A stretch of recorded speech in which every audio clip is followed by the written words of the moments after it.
বলেছেন যে একটা যে হুজুগ উঠেছে যে এটা ৭২-এর সংবিধান হলো আওয়ামী লীগের সংবিধান, এবং উনি বলার চেষ্টা করেছেন যে ৭২-এর যে সংবিধানটা সেই সংবিধানটা কিন্তু এখন আর নাই, ওইটা অনেক চেঞ্জ হতে হতে হতে হতে আজকের এই অবস্থায় আসছে। এবং ওনার যুক্তি হলো যে এর মধ্যে তো বিএনপিও ক্ষমতায় ছিল, জাতীয় পার্টি ক্ষমতা ছিল, বিভিন্ন রাজনৈতিক দলের মধ্যে ক্ষমতা ছিল, সবাই কিন্তু এই সংবিধানে কিছু না কিছু চেঞ্জ করেছে। সেই হিসেবে সব দলেরই কিছু না কিছু ইনপুট কিন্তু এখানে আছে, তাদের চাহিদার কিছু কিছু জিনিস এখানে আছে। তো উনি বলতে চাচ্ছেন যে এই সংবিধানটাকে ফেলে দিতে হবে কেন, নতুন করে লিখতে হবে কেন, যেগুলো যেগুলো খারাপ আছে ওগুলো চেঞ্জ করলেই তো হয়ে যায়। এটা হলো ওনার বক্তব্য। এবং উনি এটাও বলেছেন যে এটা আসলে আওয়ামী লীগের সংবিধান না, এটা উনি বলেছেন যে একটা গণবিপ্লব হয়েছিল জেনারেল জিয়াউর রহমানের নেতৃত্বে, সেই গণবিপ্লবের ফল হলো এই সংবিধান। এটা ওনার বক্তব্য, কিন্তু আমি কিন্তু ওনার বক্তব্য বলতেছি। তো উনি হলো বিএনপির সর্বোচ্চ যে বডি, সেই বডির একজন মেম্বার। উনি হঠাৎ করে ঘরে বসে বসে এটা আবিষ্কার করছেন তা কিন্তু না। আমি মনে করি এটা ওনার স্থায়ী কমিটি যেটা আছে তাদেরই বক্তব্য। এটা যদি আমাদের বক্তব্য হয় তাহলে আপনি জুলাই সনদকে সংবিধানের উপরে উঠাতে চাইবেন কেন? পারবেন না তো। ওনারা যদি না চায় কেমনি করে হবে? এবং ওনার এই লজিকটা কিন্তু আমার কাছে একদম যে ফালতু মনে হয় তাও কিন্তু না।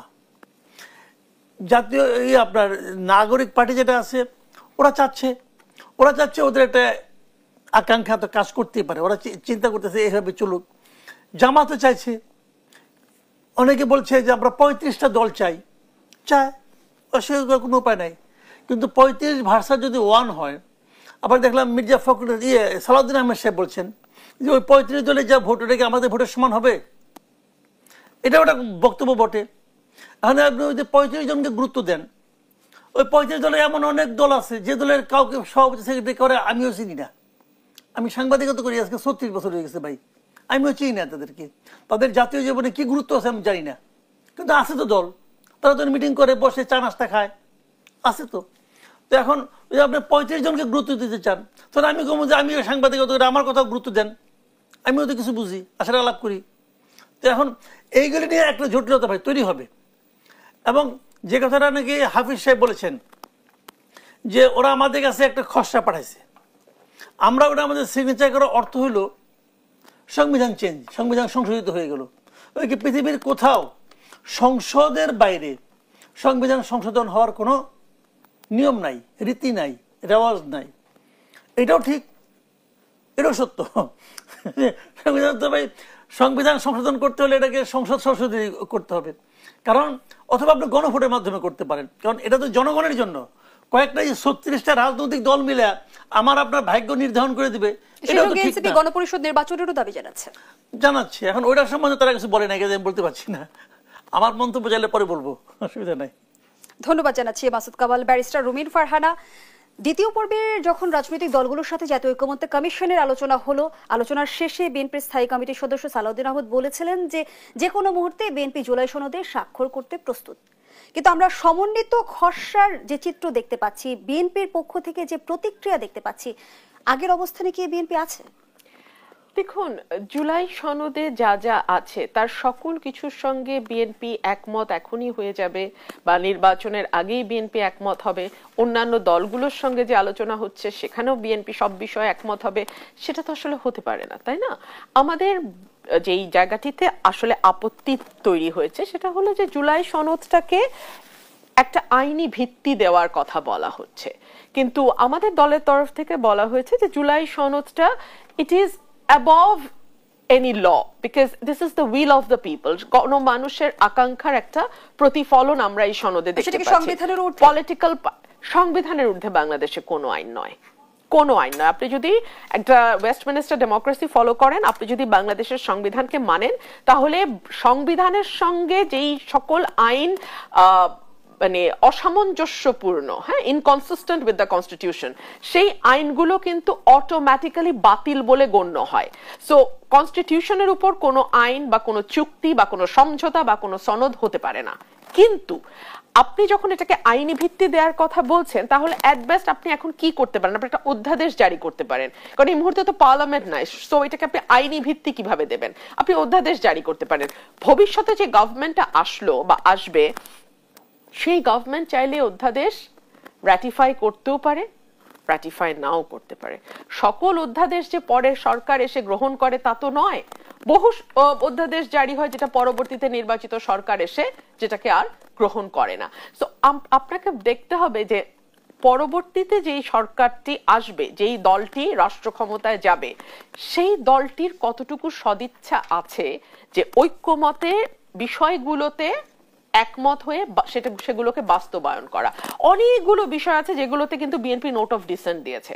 সুতরাং সেই বিষয়গুলো বিএনপি যদি ক্ষমতায় যায় আদৌ তারা সেগুলো মানবে কিনা, তারা মানতে বাধ্য কিনা, তারা যেহেতু আগেই নোট অফ ডিসেন্ট দিয়েছে, তারা ক্ষমতায় গেলে বলবে কিনা যে এগুলো তো আমি মানতে বাধ্য না, এগুলো আমার উপর অ্যাপ্লিকেবল না, বিকজ আমি অনেক আগেই এটাতে নোট অফ ডিসেন্ট দিয়েছি। সব রাজনৈতিক দল মিলে 15টি নোট অফ ডিসেন্ট দিয়েছে, যার মধ্যে 10টি বিএনপি দিয়েছে। আচ্ছা ঠিক আছে, 10টি বিএনপি দিয়েছে। বিএনপি যদি ক্ষমতা না এসে অন্য কোনো দল আসে, তারা যেগুলোতে নোট অফ ডিসেন্ট দিয়েছে বা সেই দল যেগুলোতে নোট অফ ডিসেন্ট দিয়েছে সেগুলো তারা মানে বাস্তবায়ন করবে কিনা সেটাও তো একটা বড় প্রশ্ন। বিকজ এটা কিন্তু এখনো আমরা খুব পরিষ্কার না যে নোট অফ ডিসেন্ট যেগুলো দেয়া আছে সেগুলো কি অ্যামেন্ডেড হয়ে ইমপ্লিমেন্টেড হবে, নাকি আনঅ্যামেন্ডেড অ্যাজ ইট ইজ ইমপ্লিমেন্টেড হবে, নাকি ইমপ্লিমেন্টেড হবেই না। We do not know. তবে আমার যে মোদ্দা আর্গুমেন্ট সেটা হচ্ছে আপনার সকল আয়োজন, সকল প্রচেষ্টা, সকল আইন, সকল অধ্যাদেশ, সকল বিধি, সংবিধান, সকল কিছু মিলিয়ে আপনার বক্তব্য কিন্তু খুব সিম্পল। আপনার বলতে আমি এনসিপি, জামাত এবং অন্যান্য পলিটিক্যাল পার্টিগুলোর কথা বলছি। বক্তব্য খুব সিম্পল, বাংলাদেশে যেন আরেকবার কোনো স্বৈরতন্ত্রের উদ্ভব না হয়। আচ্ছা আপনি আমাকে বলেন তো, বাংলাদেশে এখন যে কনস্টিটিউশনটা মানে কনস্টিটিউশনটা আছে সেখানে কোথাও কি বলা আছে যে আপনি বিনা ভোটে নির্বাচন করে ক্ষমতায় থাকতে পারবেন? কোথাও কি বলা আছে আপনি জোরপূর্বক বল প্রয়োগ করে রাষ্ট্রীয় বাহিনী দ্বারা দেশের কোন নাগরিককে তুলে নিয়ে যেতে পারবেন, অর্থাৎ গুম করতে পারবেন? এগুলো যেমন বলা নেই, কিন্তু সংবিধান বিশেষজ্ঞরাই তো আবার এই অভিযোগটা করে যে প্রধানমন্ত্রীকে আমাদের সংবিধানে এতটাই ক্ষমতা দিয়েছে, সেখানে একজন সাম্যবাদী মানুষও স্বৈরতান্ত্রিক হয়ে উঠতে পারে। দেখুন, প্রধানমন্ত্রী এবং রাষ্ট্রপতি ক্ষমতার ভারসাম্য নিয়ে দলগুলোর মধ্যে ডিটেইলড আলোচনা হয়েছে। রাষ্ট্রপতির ক্ষমতা অনেকখানি বাড়ানোর ব্যাপারে আলোচনা হয়েছে এবং আমার ধারণা দলগুলো বেশ অনেকগুলো বিষয় একমত হয়েছে। এবং একই ব্যক্তি 10 বছরের বেশি প্রধানমন্ত্রী থাকতে পারবে না সেটা নিয়েও দলগুলো দলীয় প্রধান এবং প্রধানমন্ত্রী হতে পারবে না এমন একটি প্রস্তাব করা হয়েছে, যেখানে বিএনপি দফায় দফায় আলোচনা আপত্তি জানিয়েছিল। অ্যাবসলিউটলি। তো এই বিষয়গুলো আলোচনায় এসছে। এখনো আমি বলছি না যে আলোচনা কমপ্লিট হয়ে গেছে বা নির্বাচন আগামী কালকেই হতে যাচ্ছে। আমি যদি আপনাকে প্রশ্ন করি নির্বাচন কবে, আমি প্রশ্নটা আমি হয়ে করছি না, এই প্রশ্নটা বাতাসে আছে, এই প্রশ্ন সাধারণ মানুষের মনে আছে। সরকারের ঘোষিত সময়ে তাহলে কি আস্থা নেই?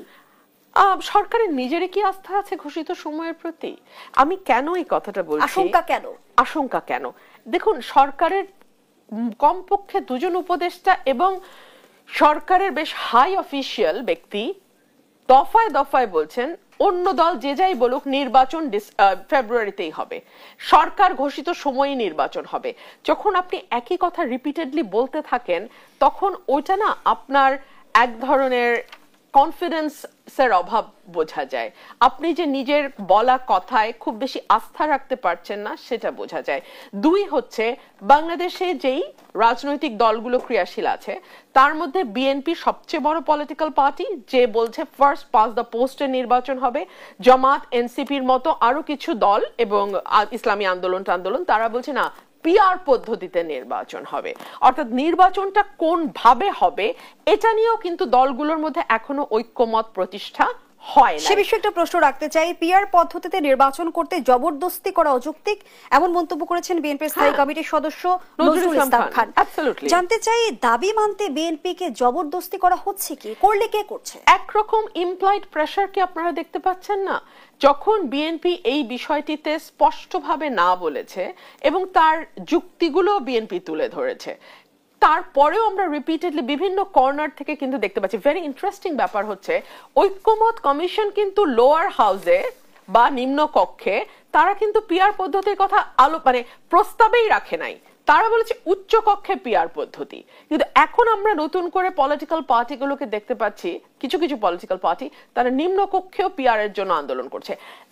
লাস্টলি একটা 3 নম্বর যেই কারণে আমি নির্বাচন কবে হবে এটা নিয়ে আমার মধ্যে সংশয় আছে, ব্র্যাকের একটা জরিপ নিয়ে ব্যাপক আলোচনা হচ্ছে, বিরাজনীতির জরিপ, যেটা বলছে যে 48% মানুষ তারা এখনো জানেই না, তারা মন স্থিরই করতে পারে নাই তারা কাকে ভোট দেবে। আর 18% না 28% বোধহয় 18% তারা বলছে যে তারা জানাবে না যে তারা কাকে ভোট দেবে। আর 7% বলছে আওয়ামী লীগকে। মজার ব্যাপার হচ্ছে আওয়ামী লীগের যেই সমর্থক গোষ্ঠী আছে যারা এখন দেশে মানে বিদেশের বিভিন্ন দেশে বসে আওয়ামী লীগের পক্ষে মাইকিং করছে, তারা দাবি করছে যে এই পুরো ভোট 48% প্লাস 18% প্লাস 7%, মানে which goes almost 70%, এটা নাকি আওয়ামী লীগের ফেভারের ভোট। হ্যাঁ, so that is an interesting observation and that's an interesting ব্যাখ্যা I would rather say, because মানে 48% এখনো মন স্থির করে নাই মানেই তারা নৌকায় ভোট দিবে, বা 18% এখনো কিছু বলছে না মানেই তারা নৌকায় ভোট দেবে, ভয় পাচ্ছে বলতে, বিষয়টা বোধহয় সেরকম না। তবে বাংলাদেশের একটা বড় অংশের মানুষ, বড় অংশ বলতে আমি মানে ভিন্ন মত আছে, 20 থেকে শুরু করে 30-35% মানুষ, আমি জানি না বিকজ আমাদের 15 বছর ভোট হয় নাই, ভোট হলে আমি বলতে পারতাম কত পার্সেন্ট মানুষ আওয়ামী লীগের মানে কোর ভোটে আছে, আমাদের নির্বাচন হয় না, so I do not know. ওই অংশটার মানুষের ভোট আপনি পুরাপুরি বাইরে রেখে, মানে তাদেরকে ভোটের বাইরে রেখে আপনি যদি একটা নির্বাচন করেন, সেইটা কি 14 বা 24-এর রিপিটেশন হবে কিনা সেটা নিয়ে আলোচনা আছে। আপনি যখন এই সংখ্যাটা প্রকাশ করছেন তখন উপদেষ্টা আসিফ মাহমুদ সজীব ভুঁইয়া নতুন করে অভিযোগ করলেন একটি মহল জাতীয় পার্টিকে নির্বাচনে আনার তোড়জোড় করছে, এই দলকে প্রধান বিরোধী দল হিসেবে সামনে আনতে চায় তারা, আওয়ামী লীগের যেসব নেতার ইমেজ ভালো তাদের জাতীয় পার্টির হয়ে নির্বাচনে নিয়ে আসার পায়তারা চলছে। পর্দার অন্তরালে এমন কিছু হচ্ছে কিনা, যেহেতু জার্সি বদলের এক ধরনের প্রচলন আমাদের দেশে আছে, এমন কোন শঙ্কা বোধ করেন কিনা? আমার কানে এগুলো কিছু আসে নাই, আমি জানি না। আসিফ মাহমুদ সজীব ভুঁইয়া উনি সরকারে আছেন, গোয়েন্দা সংস্থার সাথে নিশ্চয়ই ওনার ভালো মানে সম্পর্ক থাকারই কথা, গভর্নমেন্টে আছেন, উনি জানলেও জানতে পারেন, আমার কাছে এরকম কোনো তথ্য নেই। রাদার কিছুদিন আগে একটা রিপোর্ট এসছে গণমাধ্যমে, বিএনপির সাথে আসন ভাগাভাগি নিয়ে এনসিপি জামাতের মধ্যে এক ধরনের দর কষাকষি আওয়াজ আমরা শুনতে পাচ্ছি, অ্যাটলিস্ট ইসলামী দলগুলোর সাথে বিএনপির একটা দর কষাকষি। তো সেটা যদি হয়, সেই নির্বাচনকে কি আপনি ফেয়ার নির্বাচন, মানে সেটা হলে কি হতে পারে? সেটা হলে যেটা হতে পারে যে বিএনপি কিছু আসনে প্রার্থী দিল না, কারণ এইবার কিন্তু ধানের শীষ মার্কায় অন্য দল থেকে এসে কেউ নির্বাচন করতে পারবে না, বা অন্য দলের প্রতীকে আসলে নির্বাচন করার সুযোগ নেই, যেহেতু আরপিও সংশোধন হয়েছে। সো আপনি ছাড় দিলে কি করতে পারেন? ওই আসনে প্রার্থী দিবেন না, কিন্তু না ভোট তো আছে, এক তো না ভোট আছে, দুই হলো আপনি স্বতন্ত্র প্রার্থী ঠেকাবেন কি করে? স্বতন্ত্র প্রার্থী ঠেকাবেন করে আপনি কি মনে করেন যে ওই নাম সর্বস্ব দলগুলোর ক্যান্ডিডেট দাঁড়ালো আর বিএনপির একটা স্ট্রং স্বতন্ত্র দাঁড়ালো, স্ট্রং এরও দরকার নাই, মিডিয়াম স্বতন্ত্র দাঁড়ালো যে এলাকায় 8-10 বছর ধরে কাজ করছে, কে জিতবে? চোখ বন্ধ করে ওই স্বতন্ত্র জিতবে। সুতরাং এইসব ভাগাভাগি করে তো লাভ নাই, রাদার নির্বাচনটাকে নির্বাচনের মতো হতে দেন। মানুষ যদি মনে করে 299 আসনে তারা কোনো দলকে পাঠাবে, পাঠাক, তার মানে ইনএভিটেবল কনসিকুয়েন্স যা হওয়ার সেটা দেশের উপর দিয়ে যাবে। এই ট্রায়াল এন্ড এরার প্রসেসের মধ্যে দিয়ে একটা দেশ ধীরে ধীরে মজবুত গণতন্ত্রের ভিত্তির উপর দাঁড়ায়। আপনি যতই শ্যাম ইলেকশন করতে থাকেন না কেন, আপনি কিন্তু নির্বাচন কথার কথা নির্বাচন করতে পারবেন, কিন্তু গণতন্ত্রের ভিত্তি মজবুত হবে না। মাসুদ কামাল, এই বিষয়ে আপনার কাছে প্রশ্ন রাখতে চাই। আমরা একটা ভিন্ন প্রেক্ষাপটে ত্রয়োদশ নির্বাচনে অংশগ্রহণ করতে যাচ্ছে রাজনৈতিক দলগুলো, সব দলের অংশগ্রহণের মধ্য দিয়ে কি নির্বাচনের গ্রহণযোগ্যতা নিশ্চিত হবে? তাহলে কিভাবে হবে? যেই বাস্তবতা ব্যারিস্টার রুমিন ফারহানা তুলে ধরছেন, সব দল অংশ না করলে কেমনে করে হবে ভাই? যদি এর মধ্যে আমরা দেখি জোট হলো, আসন ভাগাভাগি হলো, হোক, ওখানে তো দল তো আছেই। শুনেন, মোট কথাটাকে আমি বলি আপনাকে, ইলেকশনটা কার জন্য বলেন তো? ইলেকশনটাকে সরকারের জন্য, ইলেকশনটাকে পলিটিক্যাল পার্টির জন্য, নাকি ইলেকশনটা ভোটারদের জন্য? নিঃসন্দেহে ভোটারদের জন্য। ইলেকশন হলো ভোটারদের জন্য। তাহলে আপনি সমস্ত ভোটারকে আপনাকে অনার করতে হবে। সমস্ত ভোটার যেন নির্বাচনে ভোট দিতে যে তার পছন্দের প্রার্থীদের জন্য কিছু অপশন পায়, যে আমি একে না হলে ওকে দেব, ওকে না হলে ওকে দেব। সেই উত্তম বিকল্প এবার নির্বাচনে থাকছে কিনা জনগণের সামনে সেই প্রশ্ন আপনার কাছে রেখে যাচ্ছি। বিরতির পর ফিরছি। দর্শক, দেশ সাম্প্রতিকের এই পর্যায়ে একটা বিরতি নিচ্ছি, সাথেই থাকুন। আবারও আমন্ত্রণ, আপনারা দেখছেন দেশ টেলিভিশনের নিয়মিত আয়োজন দেশ সাম্প্রতিক। নিবেদন করছে Arail angle, channel and square বার। আমরা আবারও ফিরছি আলোচনায়। ব্যারিস্টার রুমিন ফারহানা, যে প্রশ্নটি রেখে বিরতিতে গিয়েছিলাম, আন্তর্জাতিক মানদণ্ড অনুযায়ী নির্বাচন আয়োজন করার জন্য নির্বাচন কমিশনকে 4 মিলিয়ন ইউরোর বেশি সহায়তা প্যাকেজ দেবে ইউরোপিয়ান ইউনিয়ন। একটু জানতে চাই, আন্তর্জাতিক মানদণ্ড নির্ধারণের আসলে পদ্ধতি কি হতে যাচ্ছে? দেখুন, যখন বাংলাদেশের নির্বাচনে কথা আসে তখনই আমরা সব অদ্ভুত অদ্ভুত বিশেষণ যুক্ত হতে দেখি। কখনো শুনি অবাধ, সুষ্ঠু, নিরপেক্ষ, কখনো শুনি অন্তর্ভুক্তিমূলক, কখনো শুনি আন্তর্জাতিক মানদণ্ড, কখনো শুনি উৎসব মুখর। এক এক সময় এক এক মানে বিশেষণ এসে যুক্ত হয়। দেখুন, পৃথিবীর অন্য সকল দেশেও তো নির্বাচন হয়, কিন্তু সেখানে তো সব অদ্ভুত বিশেষণ আমরা যুক্ত হতে দেখি না। আর বাংলাদেশে এইসব বিশেষণ যুক্ত হওয়ার সাথে সাথেই আমরা দিনের ভোট রাতেও হতে দেখি, আমরা একদলীয় ভোট করে সংসদ পুরোটা দখল হয়ে যেতে দেখি, আমরা দেখি মানে আমি দামি নির্বাচন, কিংবা মধ্যরাতে ভোট হয়ে গেছে, কেউ ভোটই দিতে পারে নাই, অদ্ভুত অদ্ভুত সব দেখি। তো এইসব ভারী ভারী বিশেষণ যুক্ত না করে নর্মালি যে নির্বাচনটা স্বাভাবিক হয়। কিরকম নির্বাচন স্বাভাবিক? যারা প্রার্থী হতে চাইছে তারা প্রার্থী হতে পারবে, যারা ভোটার তারা নির্ভয়ে যাকে তাদের পছন্দ, যাকে তাদের খুশি তাকে ভোট দিতে পারবে, সরকার নিরপেক্ষ ভূমিকা পালন করবে, আইন প্রশাসন যারা কর্মকর্তারা আছেন তারা তাদের দায়িত্ব আইন শৃঙ্খলার মধ্যে থেকে তাদের দায়িত্ব পালন করবেন। কোনো পক্ষের দিকে টিল্টেড হয়ে বা কোনো পক্ষের দিকে বেশি একটু ঝুঁকে গিয়ে তারা তাদের দায়িত্ব পালন করবেন না। আমরা চাই রাজনৈতিক দলগুলো যখন প্রচারণা চালাবে, একটি দল আরেকটি দলের উপরে কোনো রকম কোনো সহিংসতা হামলা করবে না। একটি দলের প্রার্থী বা তার কর্মী তারা অন্য দলের সহিংসতা বা হামলার শিকার হবে না। ছোট দলগুলো যারা হয়তো অত বড় জমায়েত করতে পারে না বা অত বেশি লোকজন তাদের দলে হয়তো নেই, তারাও যাতে একটা বড় দল যে সুযোগ সুবিধা নিয়ে নির্বাচন করবে, ছোট একটি দল যার হয়তো তত জনবল নাই, অত শক্তি নাই, অত অর্থ নাই, অত পেশি শক্তি নাই, সেও যেন নির্বাচনে সমান অধিকার লাভ করে।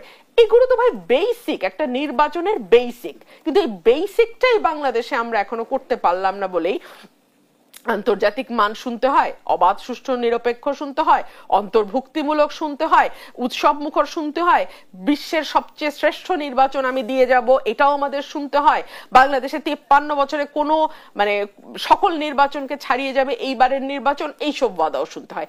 এত কথার দরকার নাই। বাংলাদেশে না আমরা দেখি দেশপ্রেম নিয়ে এত কথা, এত বুলি, এত গান, এত কবিতা, এত নাটক, এত মানে চেতনা নিয়ে এত বকবক, এটা পৃথিবীর কোথাও হয় না। আমাদের ভেতরে দেশপ্রেম নাই বলে আমাদের এত জোরে জোরে এগুলো আওয়াজ করতে হয়। নির্বাচন হবে যেভাবে নির্বাচন হওয়ার কথা, যেভাবে আর 10টা দেশে নির্বাচন হয় সেভাবে নির্বাচন হবে, ওইটুকু গ্যারান্টি দিতে পারলেই হইলো ভাই। কিন্তু বিতর্কিত নির্বাচনের পর জনগণের নির্বাচনের প্রতি আস্থা ফেরানোটা কতটা চ্যালেঞ্জিং? আমার মনে হয় যেহেতু দলীয় সরকার ক্ষমতায় নাই এবং এই নির্বাচনটার সময়ও কোনো পার্টিকুলার দলের সরকার ক্ষমতায় থাকবে না, সো মানুষ অটোমেটিক্যালি সাহস পাবে, মানুষ ভোট কেন্দ্রে যাবে। এখন আমার যেই জায়গাটায় শঙ্কা সেটা হলো দলগুলোর ভেতরে যেন সহিংসতা না হয়, দলের নিজেদের কর্মী সমর্থকদের মধ্যে যেন সহিংসতা না হয়, অর্থাৎ আইন শৃঙ্খলা পরিস্থিতি নিয়ন্ত্রণে রাখাটাই এই নির্বাচনের জন্য সবচেয়ে বড় চ্যালেঞ্জ হয়ে দাঁড়াবে। নিশ্চয়ই আপনি অবগত আছেন, গণপ্রতিনিধিত্ব আদেশ সংশোধন করে আইন প্রয়োগকারী সংস্থার সংজ্ঞায় সশস্ত্র বাহিনীকে আবার অন্তর্ভুক্ত করার উদ্যোগ নিয়েছে ইসি। ফলে নির্বাচনী আইন শৃঙ্খলা রক্ষায় সশস্ত্র বাহিনীকে কারো নির্দেশের অপেক্ষায় থাকতে হবে না। 16 বছর পর সশস্ত্র বাহিনী এই ক্ষমতাটি আবারও ফিরে পেতে যাচ্ছে। আইন শৃঙ্খলা পরিস্থিতি নিয়ন্ত্রণে এই সিদ্ধান্ত কতটা যুগোপযোগী ভূমিকা রাখবে?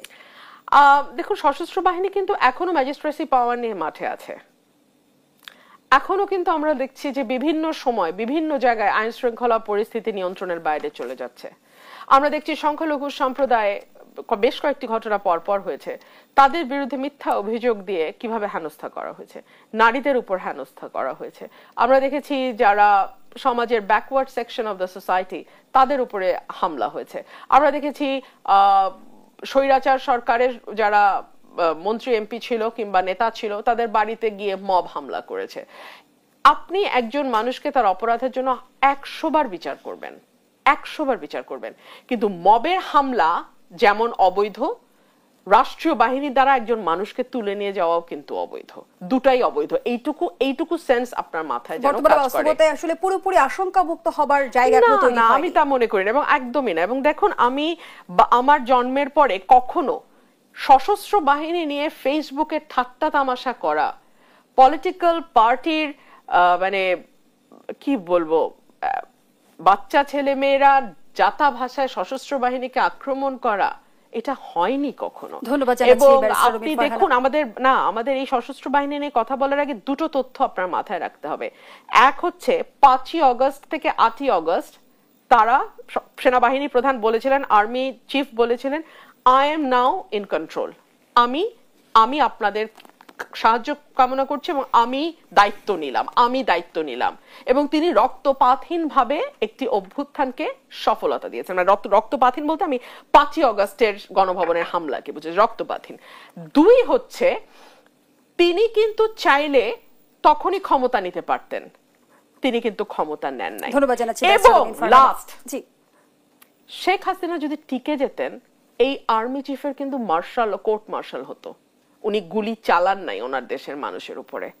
We should not forget that. এত অকৃতজ্ঞ হওয়া ভালো না। ধন্যবাদ।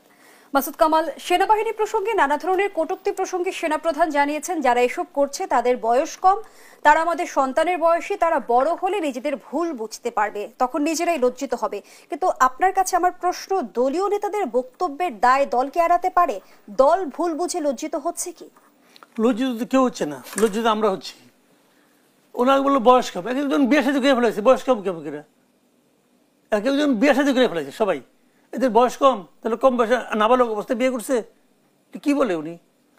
মানে আর্মি চিফ কেন বললো ভাই, এটা আমি বুঝি না। বিশেষ করেন মানে একটা জিনিস মাথায় রাখবেন, যে তারা যে সমস্ত কথা বলছে, বিশেষ করে নাসিরউদ্দিন পাটোয়ারি যে কথাগুলো বলছেন আর্মি সম্পর্কে, এটা তো মানে আসলে আপনি কিভাবে এটাকে ইগনোর করতেছেন আমি বুঝতে পারছি না। উনি বলছে আমাদের আর্মির মাথায় ঘিলু নাই, তারা বিদেশে যায়, যে অস্ত্র প্রদর্শনী থেকে কিছু অস্ত্র নিয়ে আসে, আর যেহেতু তাদের মাথায় ঘিলু নাই, অতএব ওই অস্ত্র তারা কি করে ওদের মাথার মধ্যে, জনগণের মাথার মধ্যে ই করে ঠেকায়। জনগণের মাথায় অস্ত্র কবে ঠেকাইলো? কোনো এক সময় ঠেকাইছে কিনা যায় না, সেটা তো এক সময় আসেনি। কিন্তু উনি যখন কথাটা বলেছেন 2025-এ কিংবা 24-এ, আর্মি কি জনগণের মাথায় অস্ত্র ঠেকাইছে? ঠেকাইতো নাই। তাহলে উনি এটা কি করে বলেন? এত সরলীকৃত সিদ্ধান্ত উনি দেন কিভাবে? আমি বুঝতে পারলাম না এটা নিয়ে কেন আর্মি চিফ এতটা ইজিভাবে নিলেন। ওরা বড় হলে লজ্জিত হবে, ওই লজ্জার অপেক্ষা উনি থাকবেন? শুনেন, আপনি আমাকে বললেন যে আপনার মাথায় কোনো ঘিলু নাই, আমি খুশি হব? উনি বলতেছেন তোমরা কিছু মনে করো না। মনে করবো না মানে? সবাই মনে করবে। আমি তো মনে করি। আমি তো আর্মি যারা আর্মিতে যায়, আমাদের আর্মি গান্ধীজির সেই আপনার মানে কি বলে অহিংস নীতি অনুসরণ করবে, এটা তো আমি চাই না।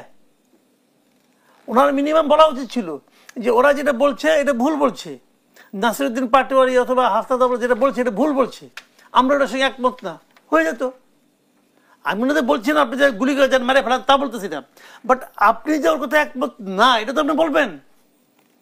একজন লোকগুলো বলতেছে, আপনি আপনার লোককে বুঝাচ্ছেন যে তোমরা কিছু মনে করো না, এটা কেমন কথা ভাই? তো গণঅভ্যুত্থানের পর বারবার সেনাবাহিনী কেন আক্রমণের শিকার হচ্ছে? এখন ওরা কেন করেছে ওরা বলতে পারবে, আমি কেন বলবো? কিন্তু ওরা এটা বলা ঠিক না। মানে এরা জানেন কি, আমি বলি আপনাকে সমস্যা যেটা হচ্ছে, নির্বাচন তো হওয়ার কথা ফেব্রুয়ারিতে, কেউ কেউ চায় যে নির্বাচনটা এই সময় না হোক, একটা আওলা ঝাওলা বাজে নির্বাচনটা যদি পিছিয়ে দেওয়া যায়, খারাপ কি? তারা কি ক্ষমতার সুবিধাভোগী? অবশ্যই। এই জন্য তারা চায় না। দেখেন এখন নির্বাচন হচ্ছে না, দেশে কে আছে? ইউনূস সাহেব আছে। ইউনূস সাহেবের কাছ থেকে কিন্তু ক্ষমতার ভাগ এনসিপি পাচ্ছে, জামাতও পাচ্ছে, বিএনপি কিছু পাচ্ছে, আবার বিএনপি সারা দেশে পাচ্ছে। সারা দেশে চাঁদাবাজি মান্দাবাজি বিএনপির লোকজন করতেছে, বিএনপির মোটেই ফিরে যেতে পারতেছে না। এরে বহিষ্কার করে তারা বহিষ্কার করে, তাদের কি আসে যায়? তারা চাঁদাবাজি করে। কাজে এই হলো অবস্থা।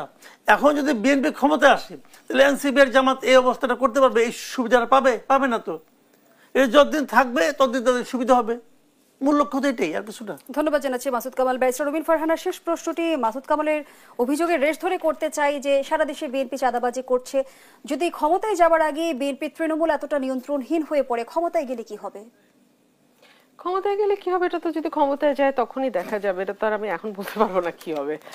আর বাংলাদেশে যেহেতু একটা সরকার আছে, তো এই সরকারের তো চাঁদাবাজি একটা ক্রিমিনাল অফেন্স, তো সরকারের পুলিশ আছে, বাহিনী আছে, তারা কেন ধরে না? বিএনপি তার যতদূর সম্ভব বহিষ্কার করার করেছে, হয়তো যতজন বহিষ্কার হয়েছে তার চেয়ে চাঁদাবাজের সংখ্যা আরো অনেক বেশি। কারণ গতকালকে আমি প্রথম আলোতে দেখছিলাম একজন খুব গর্ব করে বলতেছে, উনি পৌর বিএনপির সাধারণ সম্পাদক, যে আমাদের এখন সিজন চলতেছে। তো এখন কি বলবো, এটা তো আর কিছু বলার নাই। এখন সরকার ব্যবস্থা নেয় না, সরকার চাঁদাবাজি অবাধে করতে দিচ্ছে, তো এটা তো বিরাজনীতিকরণেরই একটা প্রক্রিয়া। আমি ব্র্যাকের যেই জরিপের কথা আপনি বললেন, বিরাজনীতিকরণের একটা, বিআইজির জরিপের কথা বলেছি, বিআইজির জরিপের কথা, সেটা যেমন বিরাজনীতিকরণের একটা প্রক্রিয়া, তার একটা অংশ। আমি তো মনে করি এই যে ক্রিমিনাল অফেন্স দলের সঙ্গে যুক্ত যারা তারা করতেছে, সেখানেও তো সরকারের তেমন কোনো টনক নয় না। ধরুন এই যে পরিবেশ উপদেষ্টা সারা জীবন ধরে খালি পিআইএল করেই গেলেন কোর্টে, এই যে বালু আর পাথর নিয়ে মানে একেবারে দুর্নামে টেকা যায় না, সব দল নাকি এক বিষয় ঐক্যমত আসছে, ঐক্যমত কমিশনে গিয়ে সব দল ঐক্যমত হয় না, বাট বালু পাথর নিয়ে দলগুলোর মধ্যে কোনো মতের অমিল হয় না। তো কোথায় এখানে পরিবেশ উপদেষ্টা কি ভূমিকা পালন করতেছে না তো। উনি আজকে দেখলাম খুব দুঃখ নিয়ে বলছে, আমি যেদিকে যাই সেদিকেই সমস্যা দেখি, আমার সময় 12টা হাতি মারা গেছে। তো আপনি বলেন, এগুলো কোনো দায়িত্বশীল পদে থাকা মানুষের কথা? তবে কি সরকারের উৎসাহে চাঁদাবাজি চলছে? আমি জানি না কার উৎসাহে চলছে, বাস্তবতা হলো চাঁদাবাজি চলছে, বাস্তবতা হলো সরকার ব্যবস্থা নিচ্ছে না, বাস্তবতা হলো মানুষের মধ্যে নিরাপত্তাহীনতা কাজ করছে, বাস্তবতা হলো মানুষ আতঙ্কে আছে, এটা হলো বাস্তবতা। আমি যা দেখি আমি আপনাকে সেটুকু বললাম, এর ভিতরের কাহিনী আমি জানি না। তো বলা হয়ে থাকে যে লন্ডন বৈঠকের পর প্রধান উপদেষ্টা কিছুটা বিএনপির প্রতি ঝুঁকে গেছে, এমন অভিযোগ কিন্তু এনসিপি নেতাকর্মীদের, আসলেই কি তাই? এটা দুইটা কারণ হইতে পারে, এনসিপির এই কথা বলার পিছনে দুইটা কারণ হইতে পারে। এক হলো যে তারা অলরেডি বাংলাদেশের মাটিতে রাজার দল হিসেবে এস্টাবলিশড, এটা আমরা বলতেছি তা না, সিপিডির মতো সংগঠন ও থিঙ্ক ট্যাঙ্কও বলতেছে যে তারা সরকারের মানে আশীর্বাদ পুষ্ট একটা দল। টিআইবিও এমনটি বলেছে, টিআইবিও একই কথা বলেছে। সো ওইখান থেকে বের হয়ে আসতে হলে তাদেরকে আরেকটা দলের উপর দায় চাপাতে হবে। সো এইটা সেটা একটা ট্যাকটিক্স হতে পারে। আর দুই যেটা হতে পারে সেটা হচ্ছে যে তারা যে ধরনের সুবিধা গত 1 বছর ধরে পেয়ে এসেছিল, অবাধে চাঁদাবাজি করার সুবিধা, নিজের দলের নারী নেত্রীদেরকে হেনস্থা করার সুযোগ সুবিধা, নিজের দলের থেকে বের হয়ে গিয়ে নারী নেত্রীরা কমপ্লেন করছেন, মানে আমি উমামা ফাতেমার কথা বলছি, মানে শুধু যে নারী ঘটিত স্ক্যান্ডাল তাই না, অন্যান্য আর্থিক নানা স্ক্যান্ডাল, স্ক্যাম, অনেক কিছু, এটা এগুলো বেরোচ্ছে। এগুলো তারা যে 1 বছর করতে পেরেছে, এখন হয়তো তারা সেই লাইসেন্সটা পাচ্ছে না। যেমন পরিবেশ উপদেষ্টা 2 দিন আগে বলে, এনসিপি যাই বলুক, সরকার যখন বলছে তখনই নির্বাচন। So it was a big blow on them. তারা তো এটাতে অভ্যস্ত না, তারা তো প্যাম্পার্ড হয়ে অভ্যস্ত। মাসুদ কামাল, এই বিষয়ে যদি আপনি মন্তব্য করেন, এতদিন আমরা শুনে এসেছি যে সরকারের সাথে এনসিপির এক ধরনের ঘনিষ্ঠ সম্পর্ক রয়েছে, এনসিপি কিংস পার্টি, এখন আমরা দেখছি যে এক ধরনের বিপরীতমুখী অবস্থান, সেটি কি আসলেই বাস্তবতা নাকি লোক দেখানো কিছু হচ্ছে? দুটোই হতে পারে, লোক দেখানো হতে পারে, আর বাস্তবতা হতে পারে। বাস্তবতা হতে পারে এই কারণে, এনসিপিটাকে ইউনূস সাহেব তৈরি করছিল কেন? উনি মনে করছিল যে ওনার একটা খায়ের ছিল একটা পলিটিক্যাল পার্টি করার আগে একবার, সেটা হয় নাই, পূরণ হয় নাই। উনি চাইছিল এইবার বোধ হবে, কিন্তু এইবারও হয় নাই, এটা ওনার দোষটা, এটা মানে উনি ক্ষতি করছে, কিন্তু এনসিপি নিজেরাই নিজেদের মানে ক্ষতি করে ফেলাইছে। এনসিপি পোলাপানের দায়িত্ব, টাকা দেখে মাথা খারাপ হয়ে গেছে, সমানে এগুলি আরম্ভ করছে তারা, ক্ষমতা টাকা পেয়ে তাদের মাথা খারাপ হয়ে গেছিল। এখন যখন দেখলো এনসিপি হচ্ছে না, তখন ওনার তো একটা এক্সিট রুট লাগবে না, এক্সিট প্ল্যান তো লাগবে, কার উপর ভর করে উনি ই করবেন, বেরিয়ে যাবেন। দেখেন 1/11 সময় কিন্তু ওই আর্মি চিফ ছিল, যারা ছিল আর্মির যারা ছিল, এদের কিন্তু একটা প্ল্যান ছিল যে আমরা আওয়ামী লীগের উপর ভর করে তারপরে বাইরে যাব, এবং তারা নিরাপদে যেতেও পেরেছেন। এইবার তাহলে তারা কার উপর ভর করবেন? এখন উনি বিএনপির বন্দরে নৌকা ভিড়াইছেন যে বিএনপির উপর ভর করে আমি বেরিয়ে যাবো আমরা, তো এই জন্য উনি বিএনপি দিকে একটু বেশি ঝুঁকছেন। এটা আবার এনসিপি পছন্দ করেছেন না। এনসিপি বলছে তোমরা আমাদের মাঠে নামাই দিয়ে এখন তুমি উপর থেকে মই কে নিতেছো গাছে উঠে, এটা তো হয় না। এখন এনসিপি পোলাপান হয়তো তো কোনো ব্যালেন্স নাই, তারা মানে উল্টাপাল্টা কথা বলতেছে, যে অমুক জায়গায় যে সিরজা দিয়ে আসছো, অমুক করছো তমুক করছো, এগুলি কোনো ভাষা হলো বলতেছে ওরা, এটা ওদের বয়সজনিত ভাষা, কিছু করার নাই।